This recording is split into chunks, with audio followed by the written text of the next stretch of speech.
তিনজন বন্ধু মিলে বসে যায় চার্লি চার্লি গেমটি খেলার জন্য। তারপর তাদের সাথে যে যে ঘটনা ঘটে সেটা দেখলে তোমার মাথা ঘুরে যাবে। টাইমটা ছিল 12টা AM। তারা খেলতে শুরু করে গেম। একটু পরে আমরা দেখতে পারি একটি হেলমেট এদিকে চলে এলো, অটোমেটিকলি মুভমেন্ট হয়ে। যে কোনো জিনিস অটোমেটিকলি কিভাবে মুভমেন্ট হতে পারে। তারপরে দেখুন এই জানলাটি অটোমেটিকলি এটাও খুলে গেল। তারা যখন গেমটি খেলা শুরু করে তখনই তারা বুঝতে পারে এটা কোনো খতরনাক গেমই হবে, না হলে এই চার্লি চার্লি গেমটি এত সহজে কিভাবে কমপ্লিট হবে। তারপর তাদের দ্বিতীয় বন্ধুটি জানলাটিকে বন্ধ করে এবং বন্ধ করার পর তারা আবার খেলতে শুরু করে। গেম খেলতে খেলতে তারা এতটাই কানেকশন হয়ে গেছিল যে আশেপাশে কি চলছে সেটা তারা বুঝতেই পারছিল না। যেমন দেখুন এই চেয়ারটিও আকাশে ভাসতে থাকে, কিন্তু তাদের কোনো মনোযোগই নেই যে আশেপাশে কে এই চেয়ারটিকে উপরের দিকে তুলছে। কিন্তু তারা ভাই তাদের গেম নিয়েই ব্যস্ত। যাই হোক এই চেয়ারটা নিচে নেমে পড়ে, তবুও ভাই তাদের কোনো হুঁশ নেই। তারা নিজেদের গেম নিয়েই ব্যস্ত রয়েছে আর চার্লি চার্লি গেমটি খেলছে। তার কিছুক্ষণ পরেই আমরা দেখি এই কালো চেয়ারটিও গোল গোল ঘুরতে থাকে, কিন্তু তার শব্দ শুনেও তারা ইগনোর করে। তারপরে এই জানলাটিকে দেখুন, আবারও জানলাটি খুলে যায়। মানে এগুলো কে করছে ভাই? অটোমেটিক কাজ তো এগুলো হতেই পারে না। তারা যেহেতু চার্লি চার্লি গেমটি খেলছে সেহেতু বস কোনো ভূত বা প্রেতাত্মাও হতে পারে। আর এর কারণেই সেকেন্ডবার জানলাটি যখন খুলে যায় তখন তাদের রিয়াকশানটা ছিল ঠিক এইভাবে, জাস্ট ওই জানলাটাকে লাগিয়ে দেওয়া। বাকিটা তারা খুব নর্মালভাবে নিচ্ছিল। ওই ছেলেটা যখন জানলাটিকে খুলে দেখার চেষ্টা করে যে বাইরে কেউ রয়েছে কিনা, তখন কেউ ছিল না।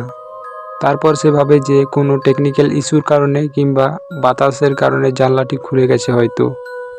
তারপর তারা জানলাটিকে বন্ধ করে দেয় এবং আবারও রিপিটেড খেলতে থাকে। তারা তিনজন খুব মজা করে এই গেমটি এনজয় করছিল। এরপর তাদের সাথে যেটা হতে চলেছিল এটা তারা ভাবতেই পারেনি। এবার একটু বড় ধরনের ঝটকা খায় তারা। জানলাটি অনেক বড় করে খুলে যায় এবং তারা বাইরে দেখার চেষ্টা করে যে এটা তো কোনো বাতাসের কারণে হতে পারে না, এটা নিশ্চয়ই কোনো লোক করেছে, না হয় কোনো ভূত। তারপর পেছনে আমরা দেখতে পাচ্ছি যে একটি চেয়ার উপর থেকে নিচে পড়লো, কিন্তু তারা বুঝতে পারেনি যে কি পড়লো। তারপর আবার অটোমেটিকলি যখন উপর দিকে উঠে যায় তখন ভাবে এটা নিশ্চয়ই কোনো ভূতই হবে এবং দুটো বন্ধু ওখান থেকেই পালিয়ে যায়। আর শেষেটা যে এখানে রয়ে যায় এটা হলো তারই বাড়ি এবং সে বালিশ চাপা দিয়ে নিজেকে ওই ভূতের কাছ থেকে বাঁচানোর চেষ্টা করছে। তারপর সব কিছু নর্মাল হয়ে যায়। আপনার কি মনে হয় এটা কোনো আত্মা হবে? না বস, এটা চার্লি চার্লি গেমের সিক্রেট একটা বিষয় যেটা কিছু মানুষই জানে, আর যারা জানে তারাই এই মন্ত্রটি করতে পারে, বাকিরা তো শুধু বাহানা করতেই যায়। আর হ্যাঁ, এটা সত্যি একটি ভয়ানক আত্মা ছিল, যেটা আমি আপনাদেরকে লাস্টে বলেই দিলাম।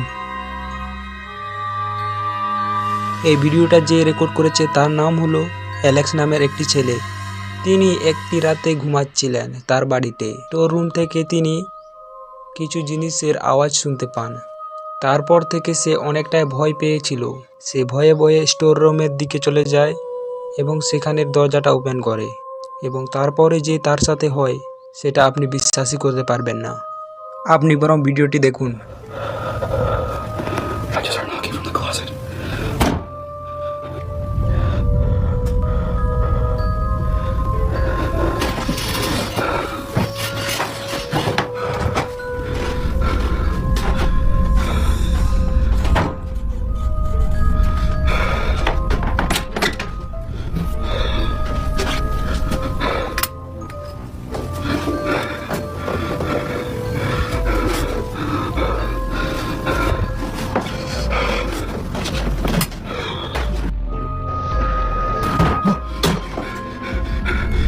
ভিডিওতে আপনি ক্লিয়ার দেখতে পাচ্ছেন এই পুতুলটি তার দিকেই চেয়ে রয়েছে, এবং সে যখন স্টোর রুমে গিয়েছিল সেখানে সে অনেক কিছু চেক করে দেখে কিন্তু কাউকেও খুঁজে পায় না।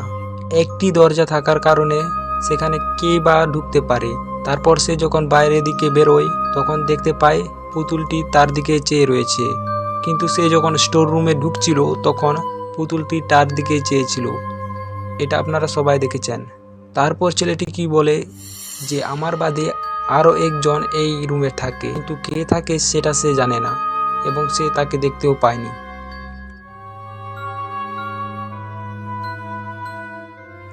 আমাদের চোখের সামনে কিছু এমন দৃশ্য রেকর্ড হয়ে যায় যেটা আমরা বিশ্বাসই করতে পারি না। চোখের পলকে সেটা গায়েব হয়ে যায় এবং সেটা আমরা স্বপ্নর মতো ভাবি। এমনটাই হয়েছিল আজকের রাইডারের সাথে। সে রাতের বেলা বাইকটিকে রাইড করছিল এবং গোপ্রো ক্যামেরা দিয়ে এই ভিডিওটা রেকর্ড করেছে, যেখানে তার সামনে একটি লোক আচমকা গায়েব হয়ে যায়, কিন্তু এই গায়েব হওয়ার আসল রহস্যটা কেউ বলতে পারেনি।